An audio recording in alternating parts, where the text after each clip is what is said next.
नवरात्रि का उपवास और भूखी सास। सास ने पकड़ ली थी नवरात्रि के उपवास रखने की जिद। 9 माताओं के लिए 9 दिन व्रत रखूंगी। मैया की भक्ति में शक्ति है। मैया हमारे परिवार को अपना आशीर्वाद जरूर देंगी। लेकिन अपना शरीर तो देखिए माँ जी, आपका एक पाँव घर में रहता है और एक पाँव डॉक्टर के यहाँ। फिर से बीमार हो गई तो जय माता दी के साथ राम नाम सत्य भी। अरे राम राम राम, कैसी बातें कर रही हो बहू। राम नाम सत्य हो मेरे दुश्मनों का। मुझे व्रत रखने से मत रोको बहू। वरना देवी माँ नाराज हो जाएंगी।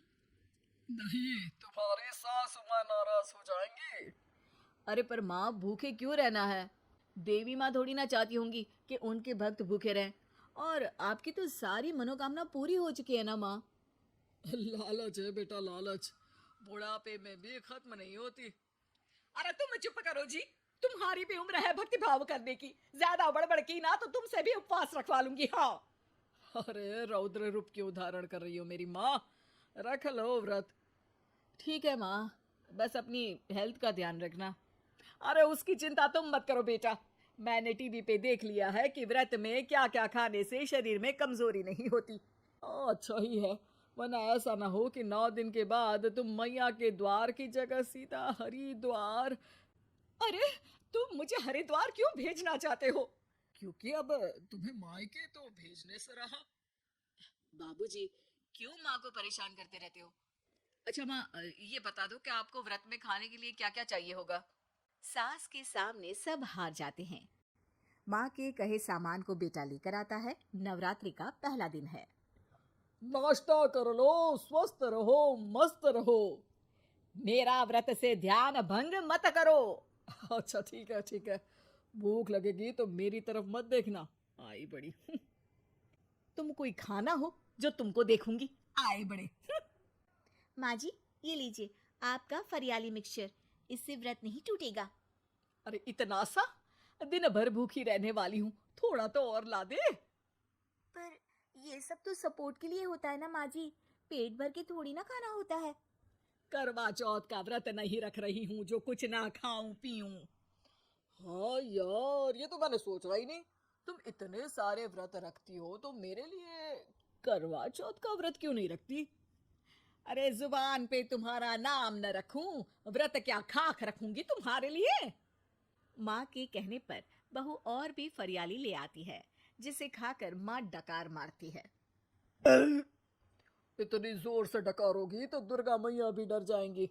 तुमने तो उनके शेर से भी तेज आवाज निकाल दी।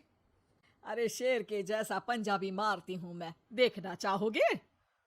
तुम्हें पता है ना, व्रत रखते समय हिंसा वाली बातों से, विचारों से और बुरी चीजों से दूर रहना चाहिए। सही कहा। बुरी चीजों से दूर रहना चाहिए।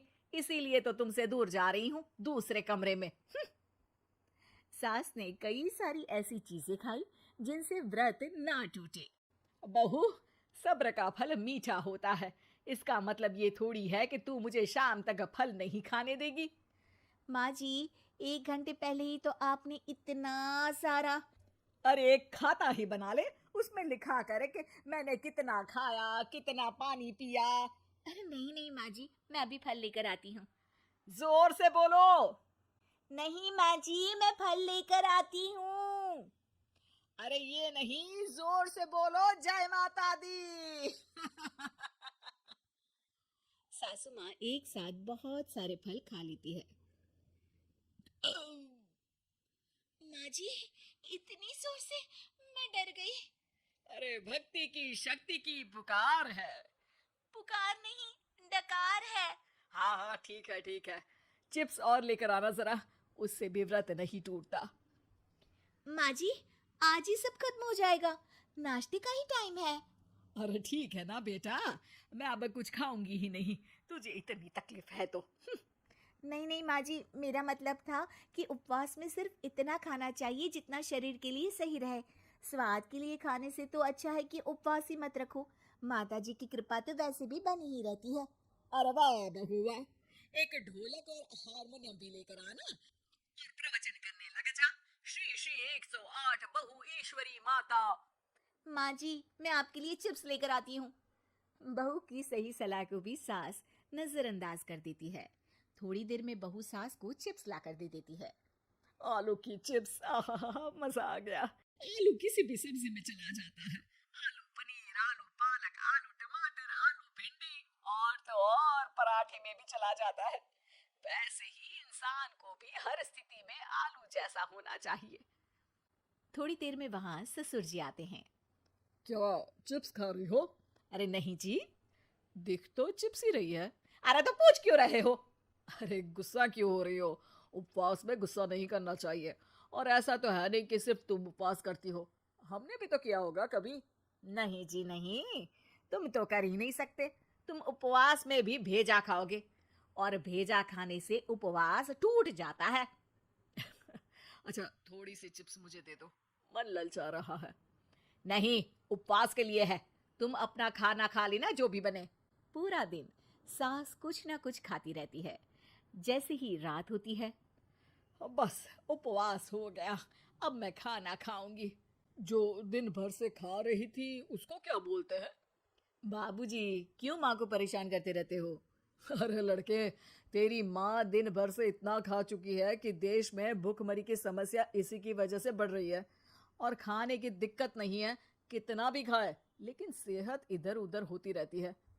कुछ ऊपर नीचे हो गया तो तेरी माँ खाने के बाद हाथ धोएगी और तू अपनी माँ से हाथ धो बैठेगा। अरे इत्तू सा तो खाया था, उपवास भी ना तोड़ू क्या? ठीक है, नहीं खा रही बस। अरे बहू तुम ही बताओ, ये इत्तू सा मतलब कितना खाया है इसने? ना जी ना, मैं कुछ नहीं बोलूंगी।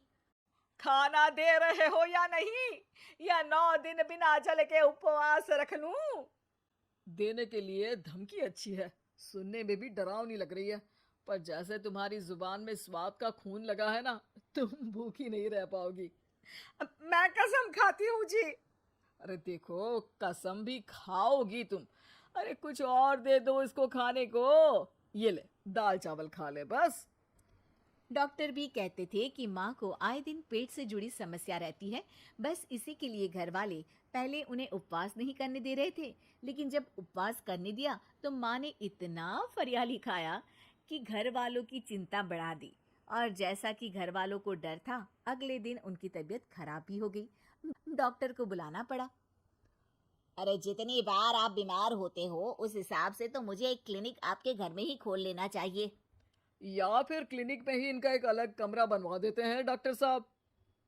बाबूजी, पिताजी, मेरे जनक, क्यों हमेशा मजाक करते रहते हो? डॉक्टर साहब, माँ का पेट खराब है। क्या खाया था? जो मिला जो दिखा सब कुछ। अरे बस भी करो जी। बस तो तुमको करना था खाते वक्त। देखिए, खाना अच्छी बात है और उपवास भी आदमी को रखते रहना चाहिए, लेकिन तब जब शरीर लायक हो। पहले दिन ही बीमार हो गई तो 8 दिन कैसे होगा? आप व्रत मत रखो और खाने पीने पे ध्यान दो। मैं गोलियां दे रहा हूँ। अब भी कुछ खाने को ही दे रहे हो? हाँ, इससे जल्दी ठीक हो जाएंगी, समझ गई आप? अब तो ठीक ही होना है ना मुझे। जोर से बोलो। जय माता दी। जय माता दी। जय माता दी।